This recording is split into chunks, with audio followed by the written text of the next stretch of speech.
Gold trusted gold buyers. మీరు తాకట్టు పెట్టిన బంగారాన్ని విడిపించి ఈ రోజు ఉన్న మార్కెట్ ధరకు కొనబడను. తర్వాత ఇస్సాక్ రబీన్తో అగ్రిమెంట్ సైన్ చేసి పీస్ అగ్రిమెంట్ సైన్ చేసినప్పుడు ఒక శాంతి వాతావరణం వచ్చింది ఆ ఏరియాలో. కానీ దాని ఇజ్రాయెల్ వర్సెస్ ఆ మిగిలిన 6 నేషన్స్ కి శాంతి వాతావరణం వచ్చిందని చెప్తున్నారు. అంటే వాళ్ళందరూ వెనకకి వెళ్ళిపోయారు. పిఎల్ఓ మెయిన్గా పాలస్టైన్ లిబరేషన్ ఆర్గనైజేషన్ ఇజ్రాయెల్ని అంగీకరించారు. Israel has a right to exist అని. ఎందుకంటే అరబ్స్కి ఒక ప్రాబ్లం ఏంటంటే ఇజ్రాయెల్ అని రాష్ట్రం ఉండకూడదు. ఈ బేసిక్ ఇప్పుడున్న కూడా అదే ప్రాబ్లం. మీరు చూడండి, ఇరాన్ ఏమంటున్నారు, Israel has no right to exist. అంటే ఇజ్రాయెల్ ఒక దేశంగా ఉండకూడదు, వాళ్ళని మొత్తం వైపౌట్ చేయాలి, జ్యూస్ అనే కమ్యూనిటీ ఉండకూడదు. ఇది వాళ్ళు ఇప్పుడు కాదు, ఇది మన కింగ్ సోలమన్ టైం నుంచి వస్తున్నాం మనం. ఇన్ఫ్యాక్ట్ లోకంలో ఒకటే దేశం ఉంది, ఎప్పుడైనా జ్యూస్కి పారిపోయి వచ్చినప్పుడు వాళ్ళని రండి మా దగ్గర ఉండండి అని చెప్పడానికి లోకంలో ఒకటే దేశం ఉండే ఆ టైంలో. You talking of from the king Solomon time నుంచి, అది భారతదేశం. నాకు ఇప్పుడు కూడా గుర్తుంది, మా ఇంటి నుంచి కేరళలో ఉన్న మా విలేజ్ నుంచి 16 కిలోమీటర్ దూరం క్రాంగనూర్ అని చెప్పి పెద్ద ఒక పోర్ట్ ఉండే ఒక టైంలో. దాని తర్వాత ఒక సునామీ వచ్చినప్పుడు మొత్తం కొట్టుకుపోయింది. అది 17th century 16th centuryలో. అప్పుడు దాన్ని కొడుంగలూరు అంటారు ఆ ప్లేస్ని. వెరీ సీకోస్ట్ దగ్గర ఉంటుంది. జ్యూస్ వచ్చి ఫస్ట్ ల్యాండ్ చేసిన ప్లేస్ అది ఇండియాలో. ఇంకోటి ముంబై వైపు కూడా ల్యాండ్ అయ్యారు, అప్పుడు బాంబే. అక్కడ కూడా అక్కడున్న రాజు రండి మాతో ఉండండి అని చెప్పి వాళ్ళకి స్థలం ఇచ్చారు. ఇక్కడ కూడా వాళ్ళకి పెద్ద ఒక స్థలం ఇచ్చారు. వాళ్ళు ఫస్ట్ సినగాగ్ అక్కడ కట్టుకున్నారు, అంటే వాడు గుడి అనుకోండి. అక్కడ నెక్స్ట్ వాళ్ళు కొచ్చిన్కి వెళ్ళారు. మీరు ఇప్పుడు కూడా కొచ్చిన్కి వెళ్తే జ్యూ టౌన్ అని పెద్ద టౌన్ ఉంది అక్కడ కొచ్చిలో, ఫోర్ట్ కొచ్చిలో. కంప్లీట్ జ్యూస్ ఉండేటోళ్ళు అక్కడ, కానీ ఇప్పుడు అందరు వెళ్ళిపోయారు. ఇప్పుడు ఒక 20 మంది ఉన్నారు అక్కడ అంతే. సో చాలా తక్కువ, కానీ అక్కడ పెద్ద ఒక సినగాగ్ ఉంది, చాలా బ్యూటిఫుల్ సినగాగ్ అది. సో జ్యూస్ అనే ఒక కమ్యూనిటీని మనం ఎట్లా అంటే వాళ్ళని ఉండనీయట్లేదు. ఈ అరబ్ నేషన్స్కి జ్యూస్ అంటే అస్సలు పడదు. అది ఇప్పుడు కూడా చూడండి, ఎవరైనా కానివ్వండి. ఇప్పుడు వీళ్ళ కాన్సెప్ట్ ఏంటంటే from the river to the sea is Palestine అని. రివర్ అంటే జార్డన్ రివర్ ఒకవైపు, సీ ఒకవైపు. ఇక్కడ ఇజ్రాయెల్ ఉన్నారు, ఇటువైపు జార్డన్, ఇటువైపు ఏమో ఇప్పుడున్న గాజా స్ట్రిప్. అంటే ఇజ్రాయెల్ ఉండకూడదు నడిమిట్లా, జార్డన్ నుంచి గాజా దాకా, అక్కడి నుంచి సీ దాకా మొత్తం వాళ్ళ దేశమే ఉండాలని చెప్తున్నారు. ఎవరు? పాలెస్టీనియన్స్ వాళ్ళు. ఇది అంగీకరిస్తున్నారు అరబ్ నేషన్స్ అందరూ.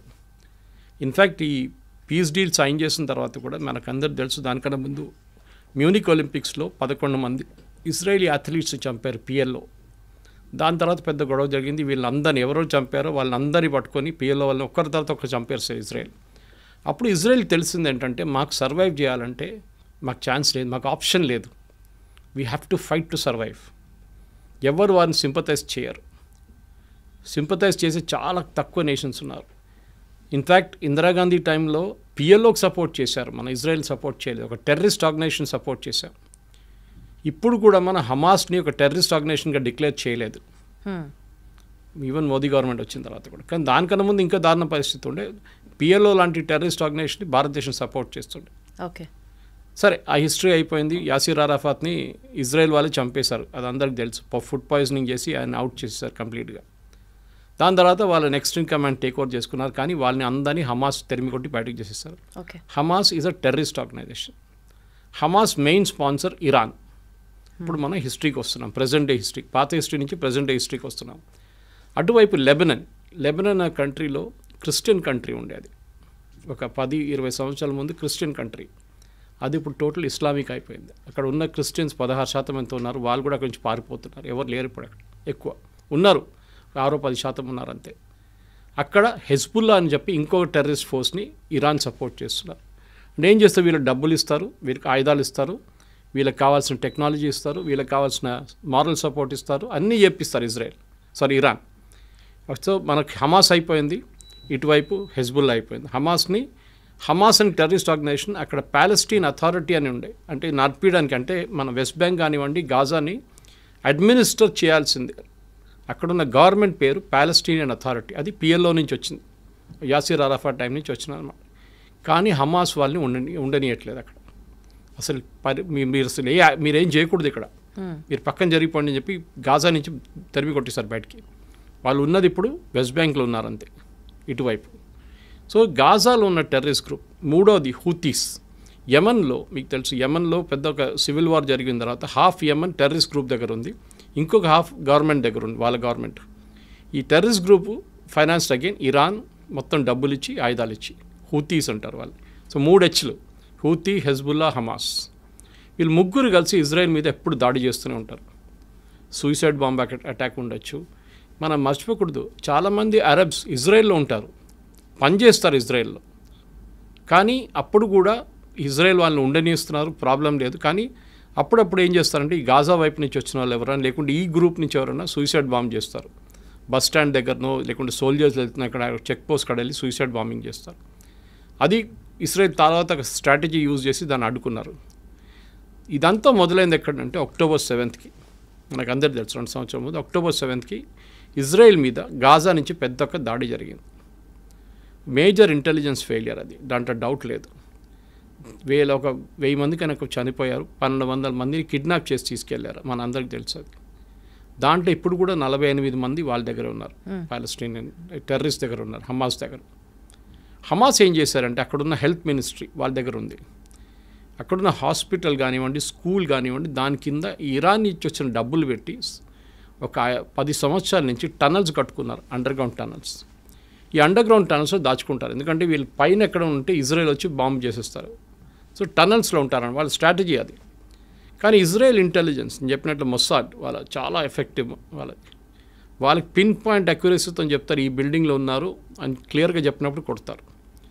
అది ఇస్మాయిల్ హనియా ఇరాన్లో కొట్టినట్లు కానివ్వండి, నస్రుల్లాని మన లెబనాన్లో కొట్టినా కానీ, వీళ్ళందరినీ ఎక్కడున్నా కానీ ఇక్కడున్న హమాస్ వాళ్ళ టెర్రరిస్ట్ గ్రూప్ లీడర్స్ కూడా టార్గెట్ స్పెసిఫిక్ కొడతారన్నమాట.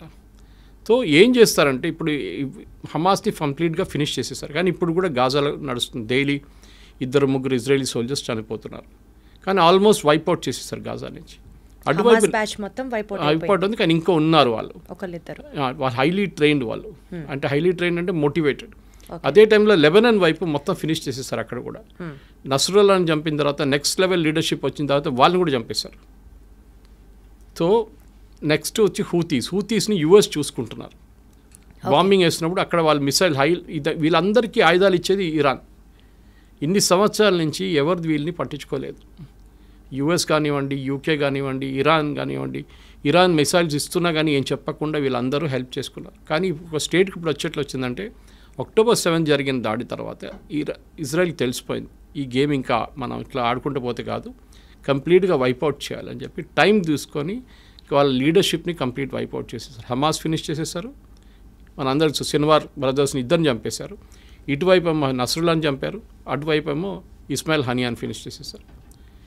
వీళ్ళందరు లీడర్స్ కూర్చుంటుంది ఖతార్లో, అది మర్చిపోకూడదు మనం. అది ముస్లిం బ్రదర్హుడ్ కానివ్వండి, మీరు ఈ హమాస్ కానివ్వండి, లెబనీస్ మిలిషియా కానీ వీళ్ళందరూ కూర్చుంటుంది ఖతార్లో ఉంటారు. ఇరాన్ బ్యాకింగ్ ఉంటుంది. ఇరాన్కి సౌదీ అరేబియాకి పడదు, ఇరాన్కి బహ్రెయిన్కి పడదు, ఇరాన్కి యమన్కి పడదు, యమన్కి ఇరాన్కి ఒమాన్కి పడదు. ఇలా Iran is a Shia nation. షియా అంటే వీళ్ళ ముస్లిమ్స్లో 2 గ్రూప్స్ ఉంటారు. షియా మైనారిటీ, మన హైదరాబాద్ వైపు చాలామంది షియాస్ ఉంటారు ఇక్కడ, ఎందుకంటే నిజాం ఒరిజినలీ ఫస్ట్ పర్షియా, వీళ్ళు షియాస్ అన్నమాట. ఇక్కడ సున్నీస్ మెజారిటీ ఉంటారు, 90% ఆల్మోస్ట్ సున్నీస్ ఉన్నారు వరల్డ్ వైడ్. వీళ్ళకి ఎప్పుడు ఇద్దరికి పడదు. దే డోంట్ బిలీవ్, వాళ్ళ కాన్సెప్ట్ అలాగ ఉంటుంది, ప్రాఫెట్ మొహమ్మద్ నుంచి వచ్చే కాన్సెప్ట్ అలాగ ఉంటుంది. అది కాకుండా వీళ్ళకి అంటే ఇంకా చాలా గ్రూప్స్ ఉన్నాయి. అహ్మదియాస్ ఉన్నారు, అహ్మదియాస్ని అయితే ముస్లిమ్స్ అని అసలు అంగీకరించారు ఎవరు, షియాస్ సున్నీస్ ఇద్దరు. సో మన దగ్గర కూడా చూస్తాం, మన పాకిస్తాన్ వైపు నిన్న కూడా దాడి జరిగింది అహ్మదియాస్ మీద అన్నమాట. సో చాలా మటుకు ముస్లిమ్స్లో చిన్న చిన్న గ్రూప్స్ ఉన్నాయి, కానీ మేజర్ గ్రూప్స్లో సున్నీస్, షియా. సో ఈ షియా నేషన్ ఉన్న ఇరాన్ని వీరెవరు సీరియస్గా తీసుకోరు. ఎవరు సౌదీ అరేబియా ఉండొచ్చు కానీ మిగతా. సో వాళ్ళ ఒక బలం చూపించడానికి ఇరాన్ ఏం చేశారంటే చాలా రోజుల నుంచి, అంటే అయతొల్లా ఖొమేనీ టేక్ ఓవర్ చేసుకున్నప్పటి నుంచి 70s ఆ టైంలో దానికన్నా ముందు ఇరాన్ చాలా మోడర్న్ నేషన్ ఉండే. మీరు ఒకసారి ఆ టైం ఇరాన్ ఫోటోగ్రాఫ్స్ చూస్తే మీరు యూఎస్లో ఉన్నారా లేకుంటే ఇరాన్ అన్న ఒక డౌట్ వస్తుందన్నమాట. బీచ్లో బికినీ చేసుకుని తిరిగేది, పబ్స్ ఉండేది, అక్కడ చాలా మోడర్న్ నేషన్ ఉండేది షా ఆఫ్ ఇరాన్ ఉన్నప్పుడు. కానీ షా ఆఫ్ ఇరాన్ ఓవర్త్రో చేసి ఖొమేనీ వచ్చిన తర్వాత మొత్తం థియోక్రటిక్ స్టేట్ అయిపోయింది అన్నమాట. అంటే రిలీజియన్ బేస్డ్. వాళ్ళు ముస్లిం మహిళలు చదువుకోకూడదు, బుర్కాల్లో ఉండాలి, వాళ్ళు ఎవరితో బయట తిరగకూడదు, ఇట్లాంటి చాలా మటుకు స్ట్రిక్ట్ రూల్స్ తీసుకొచ్చారు వాళ్ళు. అట్లా ఉన్నప్పుడు ఏమైపోయింది, థియోక్రటిక్ స్టేట్ అయిపోయింది. ఖొమేనీ చనిపోయిన తర్వాత నెక్స్ట్ ఖొమేనీ వచ్చారు, నడుస్తూనే ఉండే వాళ్ళ రూల్ నడుస్తుంది ఇంకా. కానీ వీళ్ళేం చేస్తారంటే వీళ్ళకి మెయిన్ ఎనిమీ ఇజ్రాయెల్. ఇజ్రాయెల్ మీద దాడి చేయాలి. వీళ్ళు డైరెక్ట్గా చేయరు.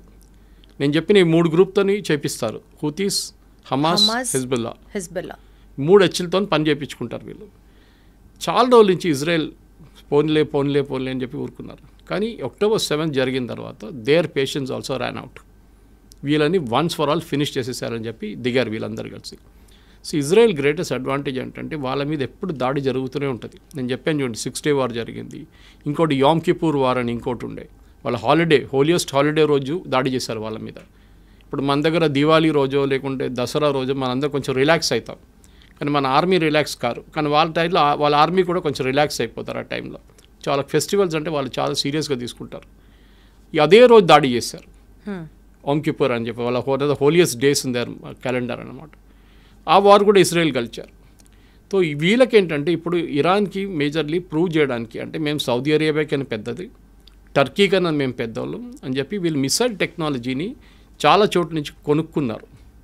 ఒకటి north Korea, mainly north Korea దగ్గర నుంచి కొనుక్కున్నారు వీళ్ళు టెక్నాలజీ అంతా. ఇంకోటి కొంచెం టర్కీ దగ్గర నుంచి కొనుక్కున్నారు. ఈ టెక్నాలజీని వీళ్ళు వాడుకున్నారు. దీని తర్వాత వీళ్ళు న్యూక్లియర్ అంబిషన్స్కి వచ్చేసారు.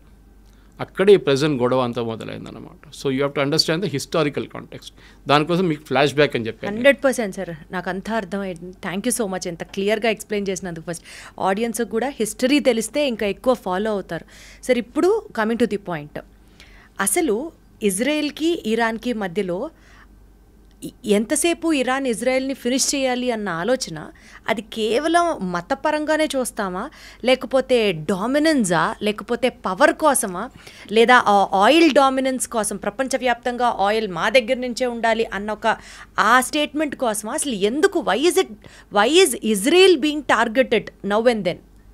ఇండియాని ఎందుకు టార్గెట్ చేస్తారండి? పాకిస్తాన్ కానీ మిగతా ఇస్లామిక్ నేషన్స్, టర్కీ చేస్తున్నారు, అజర్బైజాన్ చేస్తున్నారు. Why is India targeted? Hindu nation. Okay, Hindu nation అంటారు. కానీ మన దగ్గర ఉన్న ముస్లిమ్స్ ఆఫ్టర్ ఇండోనేషియా తర్వాత మన దగ్గర అందరికన్నా పెద్ద సెకండ్ లార్జెస్ట్ ముస్లిమ్స్ ఉన్న దేశం భారతదేశం. మీరు అడిగిన మతం పరంగా కాదు ఇది బేసికలీ వీళ్ళ లాజిక్. నేను స్టార్టింగ్ మీకు ఎక్స్ప్లెయిన్ చేశాను. Israel has no right to exist. రేపు చెప్తారనుకోండి పాకిస్తాన్, భారతదేశంగా ఉండనే అసలు వాళ్ళకి అర్హత లేదు, వాళ్ళని ఫినిష్ చేసేయాలంటే మీరు ఎట్లా రియాక్ట్ అవుతారు? మా దేశం, మా ప్రాబ్లం మీకెందుకు అని చెప్పి ఇజ్రాయెల్ ఏం చేశారంటే, సరే వీ హ్యావ్ టు ఎగ్జిస్ట్. మా మీద ఆల్రెడీ 2-3 పెద్ద యుద్ధాలు జరిగినాయి మా మీద, మేము అన్నీ గెలుచుకున్నాం. ఇంకోటి అక్కడ ఒక చుక్క నీళ్ళు పడదు, వర్షం పడదు. అప్పుడు కానీ వాళ్ళ అగ్రికల్చర్లో నంబర్ 1 ప్రొడక్షన్, టెక్నాలజీలో దే ఆర్ నంబర్ 1, మిలిటరీ టెక్నాలజీలో దే ఆర్ సూపర్. వాళ్ళ ఐరన్ డోమ్ చూసాం చాలా మటుకు. మనం ఇజ్రాయెల్ గురించి చెప్తున్నాను. ఇరాన్ కాదు, ఇరాన్ అక్కడి నుంచి కొనుక్కున్నారు దొంగతనంతో. అది పాకిస్తాన్ చేసినట్లనే. పాకిస్తాన్ న్యూక్లియర్ టెక్నాలజీ జర్మనీ నుంచి దొంగతనం చేసుకుని తీసుకొచ్చిన మనిషి ఏక్యూ ఖాన్. ఆయన సెటప్ చేశారు వాళ్ళ న్యూక్లియర్ అంబిషన్స్. ఇన్ఫ్యాక్ట్ ఆ టైంలో 1980s 90sలో ఇజ్రాయెల్ ఆఫర్ చేశారు ఇండియాకి, మేము పాకిస్తాన్ దగ్గర ఉన్న న్యూక్లియర్ టెక్నాలజీని మొత్తం ధ్వంసం చేస్తాం, ఇప్పుడు ఇలాగా ఇరాన్ మీద చేస్తున్నాడు, దాడి చేస్తామంటే అప్పుడున్న కాంగ్రెస్ గవర్నమెంట్ ఒప్పుకోలేదు. ఆలోచించండి, అప్పుడు చేస్తుంటే మనకి థ్రెట్టే ఉండదు పాకిస్తాన్ దగ్గర. సరే దాని పక్కన పెడదాము. ఇప్పుడు ఇరాన్ కేసులో ఏమైందంటే, ఇరాన్కి న్యూక్లియర్ టెక్నాలజీ వాళ్ళ చేతికి దొరికింది, వాళ్ళకి యురేనియం దొరికింది, ఇంపోర్ట్ చేసుకోవచ్చు మీరు ఫర్ పీస్ఫుల్ పర్పసెస్. కానీ పీస్ఫుల్ అని ఇరాన్ ఎప్పుడు ఉండరు, మన అందరికి తెలుసు. వాళ్ళకి అంబిషన్ ఏంటంటే, ఒకటి మాకు వరల్డ్లో మేమే నంబర్ 1 లీడర్. అంటే ఒకవైపు టర్కీ ఏమంటున్నారంటే మేమే ఒరిజినల్ ఖలీఫా, అక్కడి నుంచి మా లైనేజ్ డైరెక్ట్ ప్రాఫెట్ మొహమ్మద్ నుంచి మాకే, మేము ఖలీఫేట్ మేమే. ఒటువైపు సౌదీ అరేబియా ఏమంటున్నారు, హోలియెస్ట్ సైట్స్ మా దగ్గర ఉంది, మెక్కాన్ మదీనా మా దగ్గర ఉంది, we are the original Muslim Islamic nation. ఇంకోవైపు పాకిస్తాన్, మన అసీం ముని స్టేట్మెంట్ చూసుంటారు, we are the second after Saudi Arabia, మేమే సెకండ్ లార్జెస్ట్ ఇస్లామిక్ నేషన్ అంటున్నారు. ఇప్పుడు ఇరాన్ అంటున్నారు మేమేం చేయాలి, మేము కూడా మా పవర్ చూపించాలని చెప్పి వీళ్ళు న్యూక్లియర్ ప్రాసెసింగ్ స్టార్ట్ చేశారు. ఆల్రెడీ వాళ్ళ దగ్గర బ్యాలిస్టిక్ టెక్నాలజీ ఉంది. బ్యాలిస్టిక్ అంటే మీకు ఒక 100 కిలోమీటర్ నుంచి 500-600 కిలోమీటర్ కొట్టచ్చు మీరు. ఇప్పుడు 1000 కిలోమీటర్ కూడా ఉంది, మిసైల్స్ కొట్టచ్చు. కానీ మిసైల్స్ని మీరు ఒకటి అమ్యునిషన్ పెట్టి పంపించవచ్చు, ఇంకోటి న్యూక్లియర్ వెపన్ పెట్టి పంపించవచ్చు. న్యూక్లియర్ వెపన్ ఎవరు వాడరు, ఉంటుంది దమ్కి ఇవ్వడానికి ఉంటుంది అంతే, నా దగ్గర ఉంది చూడు అని చెప్పడానికి. పాకిస్తాన్ చేసినట్లు మనం బ్లఫ్, మోదీ గారు అన్న వీ కాల్ దేర్ బ్లఫ్ అన్నారు. ఇరాన్ ఏం చేశారంటే న్యూక్లియర్ ప్రాసెసింగ్ మొదలుపెట్టి వాళ్ళ పవర్ ప్లాంట్ ఉంది, వాళ్ళకి ఒక న్యూక్లియర్ పవర్ ప్లాంట్ అక్కడ వాడుకుంటారు. ఇప్పుడు మన హైదరాబాద్లో చర్లపల్లిలో న్యూక్లియర్ ఫ్యూయల్ కాంప్లెక్స్ ఉంది. మనం బయట నుంచి తెప్పించుకున్న యురేనియం అంతా, అది కాకుండా మన దగ్గర ఉన్న కొంచెం యురేనియం వాడుకొని దాన్ని ప్రాసెస్ చేసి రాడ్స్లో తయారు చేసి మన కల్పాకం కానివ్వండి, మిగతా మన కైగా లాంటి అటామిక్ పవర్ ప్రాజెక్ట్స్కి పంపిస్తాం. ఓకే, అక్కడ వాళ్ళు దాన్ని న్యూక్లియర్ పవర్గా వాడుకుంటారు, న్యూక్లియర్ పవర్ జనరేట్ చేయడానికి వాడుకుంటారు. దానికి ఒక ప్యూరిటీ లెవెల్ ఉంటుంది. ఓకే, అంటే మీరు వెపన్ గ్రేడ్కి వెళ్ళాలంటే న్యూక్లియర్ సివిలియన్ యూస్కి మీకు 20 నుంచి 40% ప్యూరిటీ ఉంటే చాలు. 40 కూడా చాలా ఎక్కువ. కానీ మీరు 60% దాకా ప్యూరిటీ మీరు, అంటే ఈ సెంట్రిఫ్యూజ్ అంటారు దాన్ని. మీరు కాలేజ్లో మనం ఫిజిక్స్ కెమిస్ట్రీ ఎక్స్పెరిమెంట్ చేస్తున్నప్పుడు ట్యూబ్స్ పెట్టి ట్యూబ్స్లో కొన్ని సెంట్రిఫ్యూజ్ చేస్తారు, దాన్ని ఫాస్ట్గా తిప్పుతాం. దాని నెక్స్ట్ టెక్నాలజీ చాలా advance technology, same centrifuge technology nuclear యురేనియంలో యూజ్ చేస్తారు ప్యూరిటీ తీసుకురావడానికి. వీళ్ళు కూడా ఏం చేశారంటే ఇరాన్ ఈ కొంచెం రిలాక్స్గా ఉన్న టైంలో యూఎస్ కానీ కానీ బయట నుంచి ఏదో ఇంకో పేరు చెప్పి ఆ సెంట్రిఫ్యూజ్ తెప్పించుకున్నారు.